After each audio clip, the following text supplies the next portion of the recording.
All right. Well, that's infuriating. Yet again, Rangers lose 3-2 to the Buffalo Sabres. So back-to-back nights where the Rangers top six no-shows, back-to-back nights where they play way too soft, back-to-back nights where they don't play good enough defense, and they only played a solid 20 minutes tonight. They only played a solid 20 minutes, and I hate to be uh the guy to break the news, but yeah, that's just not going to cut it in the playoffs. It just isn't. The only good sign, they didn't turn the puck over nearly as much as they did in New Jersey, because last night in New Jersey, they were turnover machines and they fell right into New Jersey's game. Tonight, they just didn't show heart. Didn't show heart. No effort whatsoever when it comes to the forecheck. When it comes to playing defense in their own zone, I thought they were soft. Neutral zone play was soft. They just couldn't get it together in any of the three zones. And yeah, like Laugh for MVP said right here, if I could pull this up, we're lucky to get a point, because you should not get a point when you play only 20 minutes tonight. You shouldn't. And I don't know if they're throwing their hands up and waving the towel because at this point it's going to be hard for them to get anywhere above third place. So I don't know if they've checked out of the regular season here or what, but that better be the case, because this is unacceptable and is not going to fly at all in the playoffs.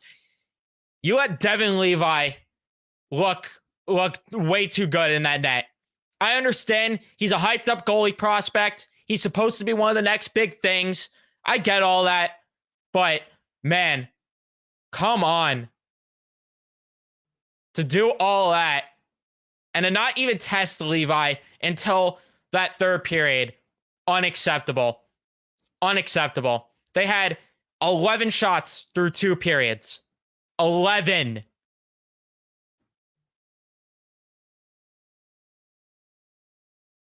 And yeah, I'm tired of excuses too. Tired of Gallant. Tired of all of it. But before we jump further into the recap, leave a like if you did enjoy, or if you do enjoy this video / live stream. Be sure to turn on your notifications too, so you know whenever I am live or upload, and be sure to subscribe too if you're new. So let's talk about it.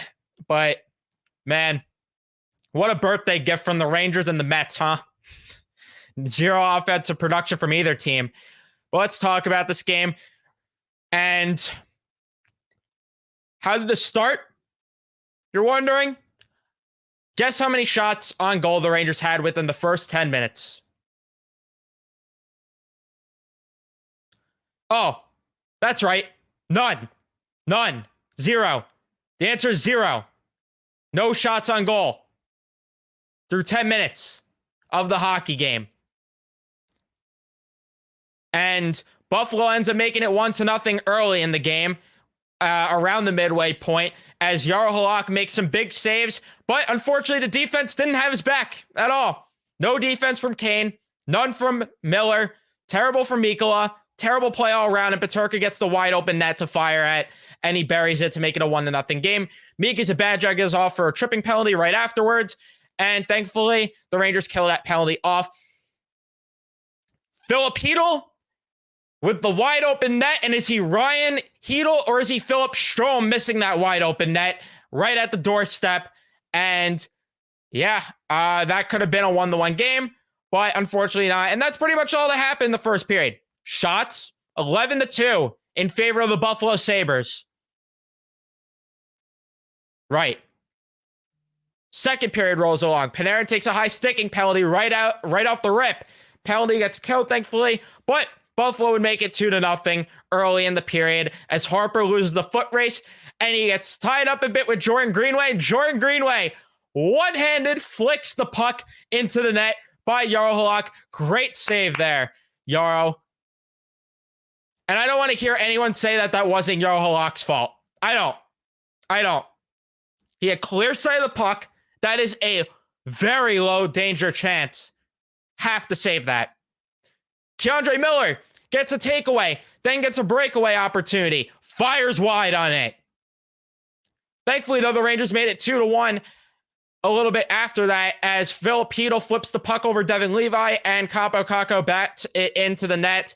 That makes it a 2-1 game. Lafreniere also picking up an assist on that one. And the Rangers started to get a bit of momentum after, but still, I mean, you wanted better chances. Caco then got a pass across from Hedel. Levi robs him with the glove, making a big save. And they were a bit better towards the end of the period, as shots in the period were 13-9 in favor of Buffalo. So not as egregious as the first period, but still not good enough. Third period rolls along. Fourth line starts off with a great shift. They almost bury an opportunity. Rangers tie the game. Fourth line grinds out a great shift. Adam Fox taps in the loose puck in front of the net. 2-2. Lyubushkin takes a hooking penalty after. Power play. Let's go. Let's get something going. All right, they got some chances, but they couldn't bury it. But we're looking good. Keep your foot on the gas.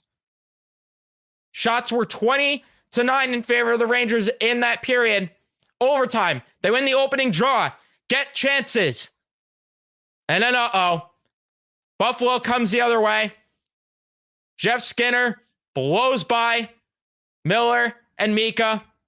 Snipes it by Jarl Halak. Buffalo wins it 3-2. Shots in the game, 33-34 in favor of Buffalo. Face-off percentage, 51-49 in favor of the Rangers. Power play went 0 for 1. For Buffalo, went 0 for 2. Hooray, a good penalty kill. Hits 30-14 in favor of the Rangers. They still were too soft. Blocks 15-12 in favor of the Rangers, and one giveaway for the Rangers, 11 for Buffalo. And yes, the overpassing, a problem. The stretch pass, a problem.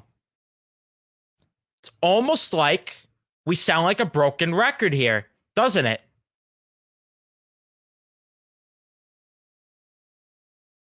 And yeah, you could argue that. That's a fair point. You could argue that.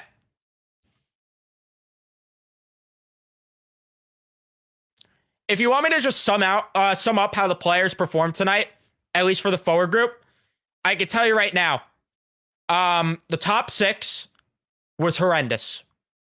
Nobody was good in the top six. Nobody. Not giving a round of applause to anybody in the top six. Nobody was good enough. And if the top six is not going to wake up, then we have problems. And you would think, on paper, with the way the top six is, you would think they'd be able to actually score a goal. Nope. Nope. The bottom six got the job done. Bottom six did great. I was very happy with the bottom six. They were the only ones generating any sort of offense. The Kittle line looked great tonight. Tyler Mott and Capo Caco had 4 shots on goal. That's more than Panarin. It's more than Kane. More than Tarasenko. More than Zibanejad. Oh, do you see where I'm going with this? Oh, yeah. It's more than everyone in the top six.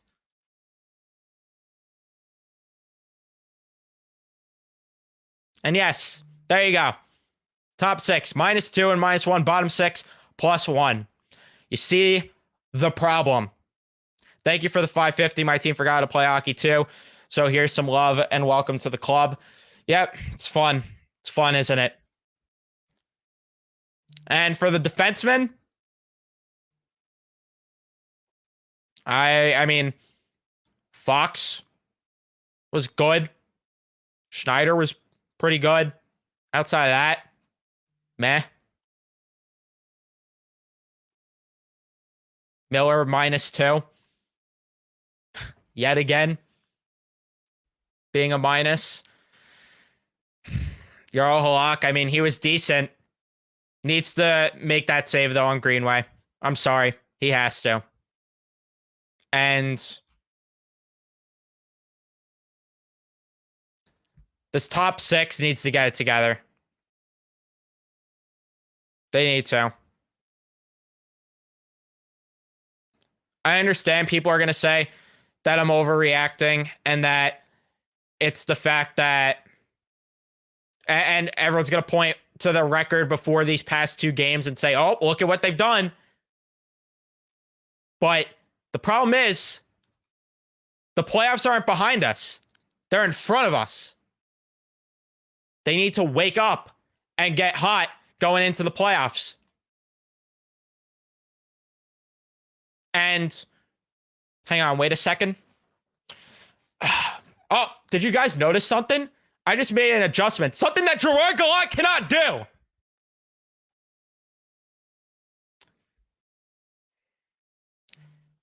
Like I've said for weeks,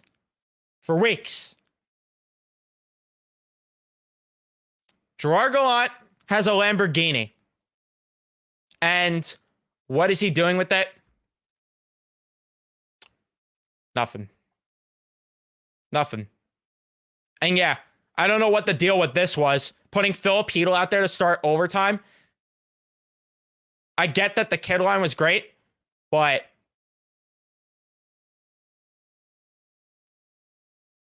at the same time, I don't know. I don't know if I agree with that. You have to rely on your top 6. You have to be able to. And you know what? Fine. If you want to make the argument that it's smart that he put Hedl out, I won't disagree with you. Because maybe I'm wrong. Maybe I'm wrong, actually. And Hedl and Kaka should have been out there. Hedl and Lafreniere should have been out there. Maybe I'm wrong. Since the top 6 didn't want to show up.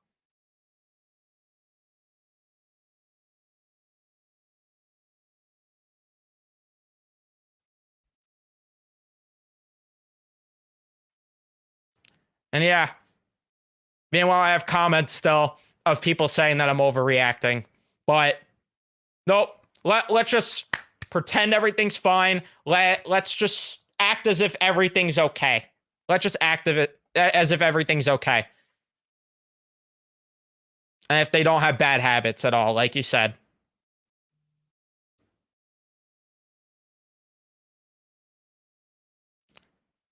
Again, like I said, I was probably wrong. You're right. That Hedl should have been out there. Panarin, though, I don't know what he did to deserve to be out there on the opening shift. Because, here's my problem, too, with this, Sean.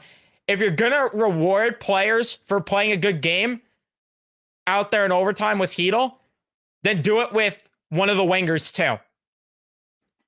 It's either go with your top guns or go with what got you to overtime.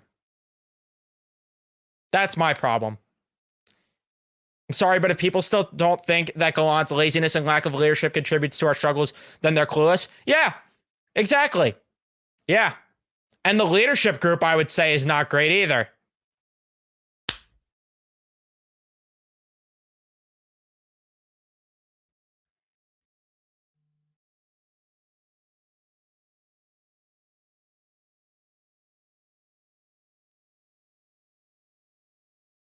And yeah, the top 6 doesn't forecheck. They don't. I'd sign up for this if it's going to continue to be like this.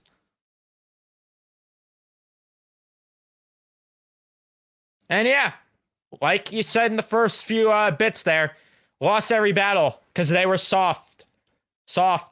Should have been an automatic 2 points. Why is this always a habit of ours going into the playoffs? Our superstar players just disappear.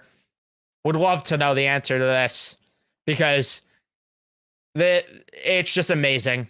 It's amazing.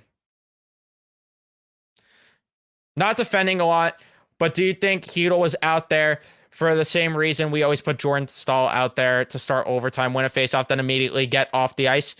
No, Philip Hedl actually sucks in the faceoff dot, which is what's mind-blowing about that too. Philip Hedl actually is probably the worst when it comes to faceoffs on this team. And yeah, I'd love for the top 6 to actually show some urgency. I don't know if they're checked out waiting for the playoffs or what, but they need to get it going.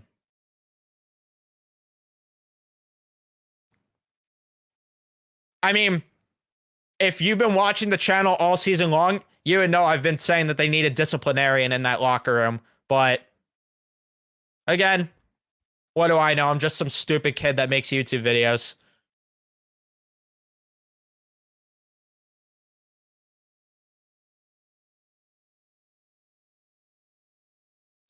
At this point, you got to consider it.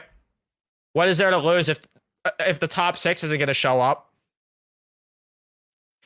I wouldn't just single out Kane here because there is nobody in the top 6 playing good. Nobody.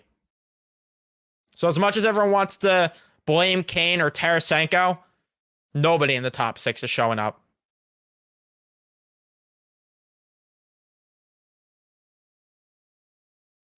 I really feel like Gallant has lost the locker room. The vets are lacking their grit and leadership, being completely invisible. No one really sticks up for each other outside the fourth line, etc. Yep. Yep. You nailed it.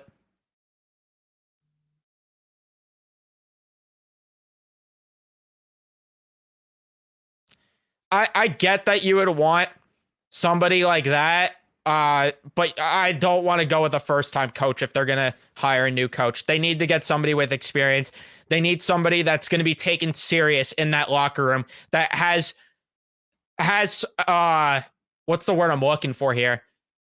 That has a resume, that has a history, that's been around the block for a while. I know when they got Gallant, that was the big deal that we made of it, is that he's been around the block for a while. He knows what he's doing. We at least thought. And that he has experience.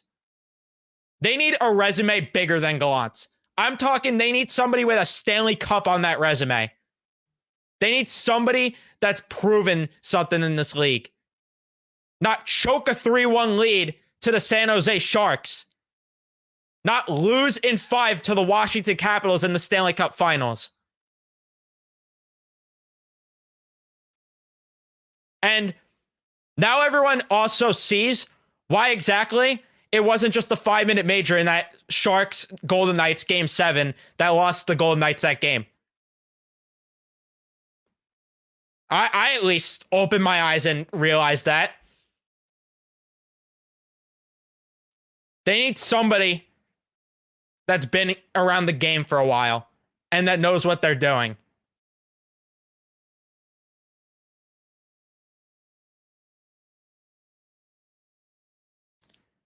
And yeah, that too. They need somebody that actually establishes a system that they play on a consistent basis,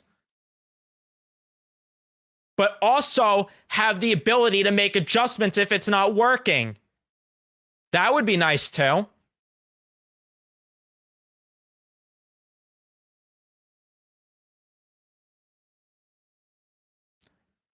I don't know if Bruce Boudreau's the answer. I don't. And yeah, I would be down for this too. I agree. Completely agree. And yeah, Mike Sullivan is kind of who I'm referring to when I'm talking about all this. If Sullivan goes, you have to hire him. You have to. I'm sorry. I don't care if you make it to round 2. I don't care if you make it to round 3. I'm driving Gallant. I'm getting Gallant that taxi, I should say. Sending him to LaGuardia and getting him out of town if Mike Sullivan's available. And yeah, apparently Trouba's going to need to throw his helmet or something again because apparently the coach can't show any sort of balls. Has to come from the players. To be honest, it might be kind of a stretch, but I don't know how they sleep knowing they didn't play a full 60 tonight. 5 shots in 30 minutes of play against a rookie goalie is absurd. I hope they lose sleep over this one. I hope. Because something needs to get them to wake up and realize what they're doing is not good enough. The only thing that I'm willing to give them the benefit of the doubt for is you still have a couple games to right the ship here. And anything could change even then come playoff time. And you can maybe get hot at the start of the playoffs. The season's not over. They could turn this around, but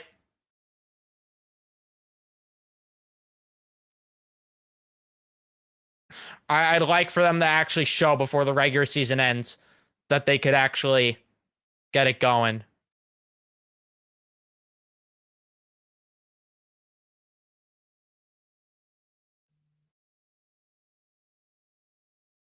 Sullivan needs to bring Jack Martin back, yes, as well as if Sully is hired by New York, get most of that cup championship winning Penn's coaching staff back. Yeah, I mean, if we're talking them getting a new coaching staff, I'm willing to clean house, but Benoit Allaire, 100%. 100%. If that's what gets Sully to come to town, if you clean house and let him hire his own staff, hey, by all means, I'm in.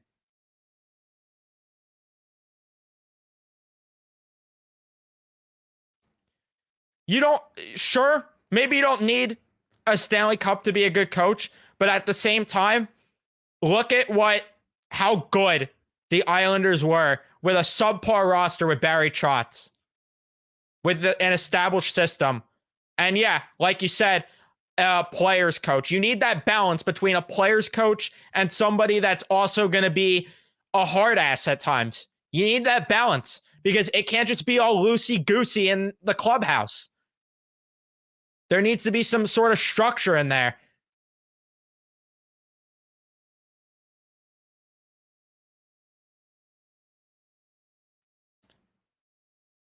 And I get it too. Some of these other coaches too that have become good, they come from the AHL, from within. But Chris Knobloch is not that, I can tell you that. So you have to reach from the outside. And if you're going to reach from the outside, I want someone that's been around the block. I want someone that has a Stanley Cup. That's what I want. And the only guy that I could really say that has that, if he gets fired, Mike Sullivan. Outside of Joel Quenneville, which, oh boy, if they did that, would there be some controversy here in New York? That's all I could say on that. And I don't know if that changes much, too, considering Patrick Kane has been talking about how Gerard Gallant feels similar to Quenneville. So I don't know about that one either.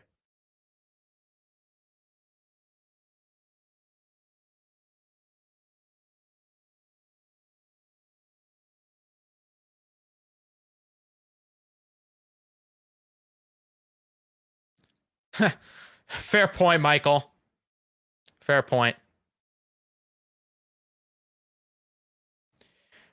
Do you think it's as simple as going full Paul Maurice on the bench if they put out an effort like the next game? I don't know if you're referring to when Paul Maurice lost his mind on the bench the other night, but it would be nice for Gallant to actually show that because he's way too loose with this team.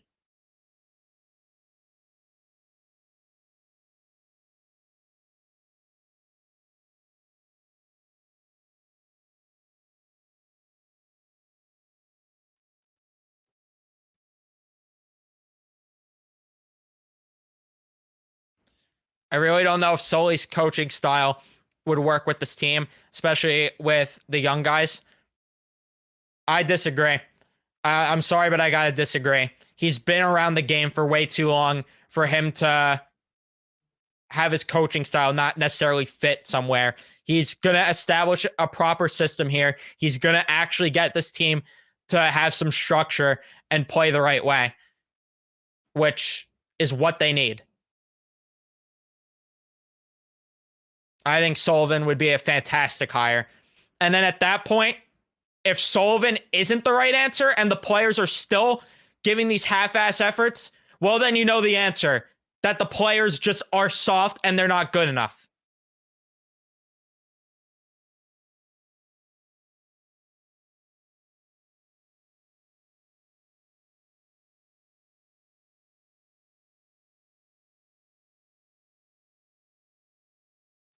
At this point, we need someone that knows how to navigate us to Lord Stanley starts with already winning a cup with another team. Exactly. Yes, you need someone that has the experience of getting a team to the Stanley Cup and winning it, though. Winning it. That's the key. Winning it. Because Gallant has been to the Cup and then got spanked and pantsed by Barry Trotz. Why? Because Trotz is a better coach.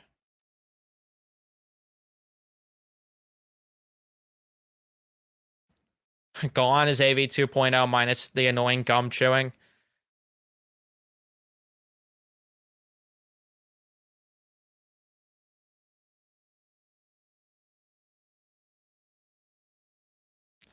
Two buddy loose locker room creates a careless environment. Yeah. And Sully would set that locker room straight.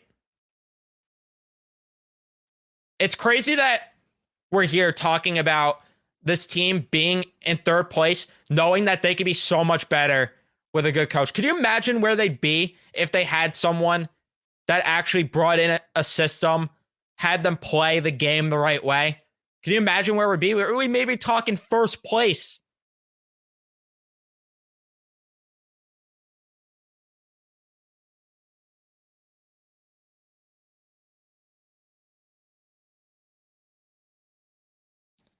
They don't play attack.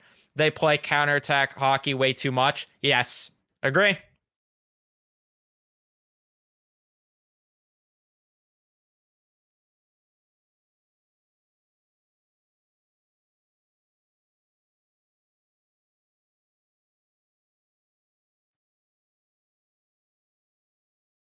Okay, sure, but at the same time, we haven't seen him coach young players before. Maybe he'll get them to play the right way. Because I want a coach that's going to come in here and treat it like a team. Not play favoritism. Not play this guy because of the name of on the back of their jersey. I want it to be about the crest on the front and about that. I want all 20 plus guys to be treated equally and to have good opportunities for playing well and playing the game the right way. You bring in a disciplinarian like that, it's going to happen.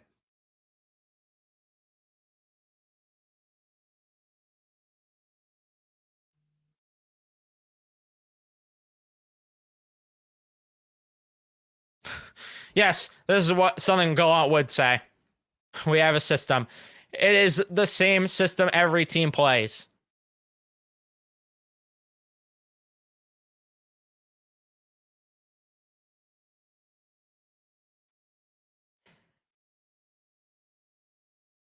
What a frustrating one, though.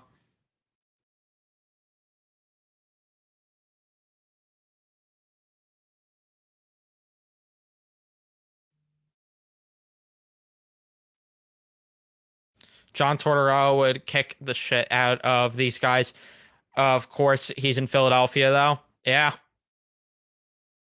It would be nice to have somebody that would do something like that. Because this team needs it. Especially if they want to win. But sadly, they might just be content with a participation medal.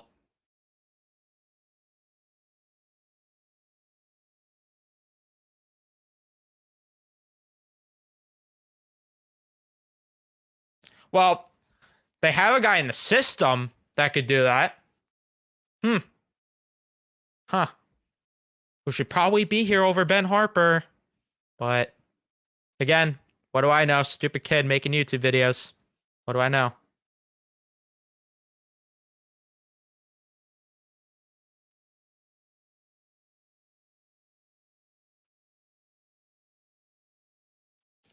Huh. What a birthday gift. Here, ranting like a maniac about this hockey team. But hopefully they turn the page. I look in the rearview mirror, look like an idiot, and we move by. But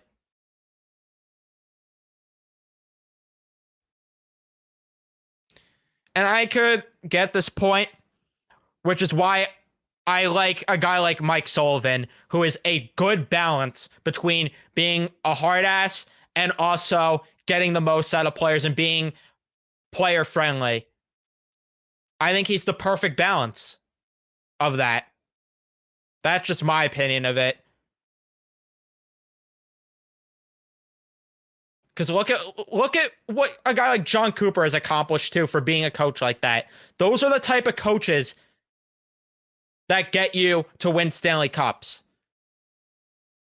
The ones that show some discipline, but also are player friendly. You need a good balance.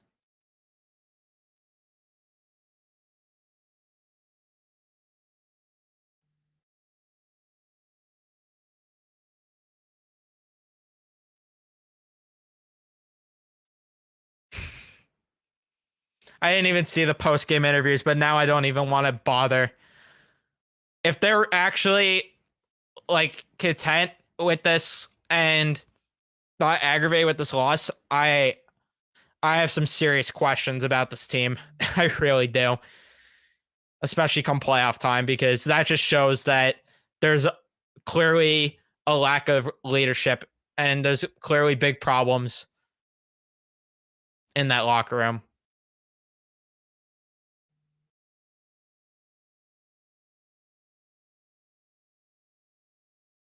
Oh, well, yeah.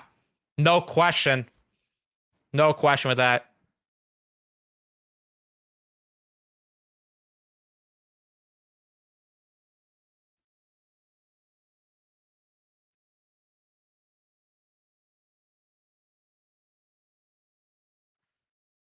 But all right. I went for way too long with this. I'm going to end it here. Hope you guys enjoy, because I also still got to get the Met post game up since I watched the Mets too. Yay. I'm going to wrap this up, though. Thank you guys so much for watching. If you did enjoy, remember to leave a like, subscribe if you guys are new, especially if you're Ranger fans. And thank you, Michael, for the happy birthday wish. Thank you for everyone that has wished me a happy birthday today. I really do appreciate it. So, as much as it sucks now, hopefully they turn the page and hopefully things get better going forward. But yeah. Thank you, Michael, Nisa, and then we got more birthday wishes coming in. I really do appreciate all that. NYR for life, Justin, really do appreciate all the birthday wishes from everyone. But that's going to be it for me. Remember to leave a like and subscribe if you guys are new. Turn on your notifications too, so you know when I upload next. Yeah, I'll see you guys in the next one. Let's go, Rangers.